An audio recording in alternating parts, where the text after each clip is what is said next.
بطارية التسلا عندي خربت وتحتاج اشتراك، فجاي اسوي لها اشتراك. طبعا شلون تسوي لها اشتراك؟ انت لازم تفتح الكبوت الامامي. طبعا الكبوت الامامي ما له اي طريقة انك تفتحه من داخل، فتضطر انك تفتح القطعة هذه، وبعدين تركب هذا على الاسود، تمام، وهذا على الاحمر، ويفتح عندك القطعة. طبعا لازم اضغط عليه فتحت، شوفوا. بعدها تفتح الغطاء وتطلع لك البطارية وتسوي لها اشتراك وتزبط امورك.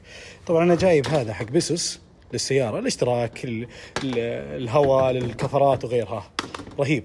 طبعا البطارية اللي تحت ما فيها الا العافية حقة التنقل وغيرها، لكن هذه البطارية المفترض انك كل سنتين انت تغيرها، لكن ما موجودة في السعودية، فاضطريت اطلبها من برا، انتظرها توصل، بسوي للسيارة اشتراك واطلعها برا لما توصل البطارية.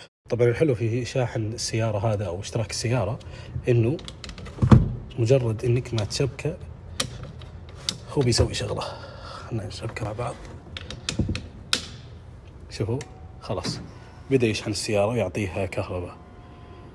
شوف شو يصير معه، ها قاعد ينتع ها. السيارة بدأت تشتغل، ايوه بدأ يدب فيها الحياة شوي. ابشركم ضبطت الامور، السيارة قاعد تشحن، شوفها قاعد تدخل على الأقل داخل البطارية. خلنا الحين نشيلها ونشوف شو الأمور تصير معها. لا عز الله إنه بيض الله وجهه، ما قصر صراحة، فكرتها حلوة، اشبك وهو يسوي شغله.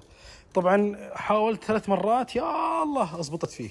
شوف السيارة الآن بدأت تشتغل، الكهرباء بدأت تدخل يعني صار فيها حياة.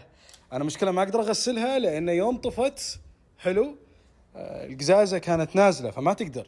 شوف الشاشة اشتغلت، يلا الجنة، حلو. الآن قاعد يشحن، يقول لي في أبديت. يا عم أي أبديت الحين، اشحني أنت الحين. وبعدين شوف طافية 3%. بيض الله وجهك. رجعنا القطعة مكانها، يبي لها السيارة تنظيف إن شاء الله بكرة، نضبطها وننظفها. الحين هي قاعد تشحن إن شاء الله تفول، بس يبي لها 5 ساعات عشان تفول.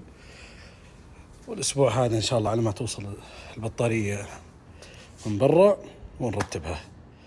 طبعا بعض الناس بتسأل تقول إذا جاء أحد وفك هذه بالشارع وفتح الكبوت، عادي خليه يفتحها، ما في شيء داخل مهم يعني، ما راح يقدر يفتح السيارة يعني.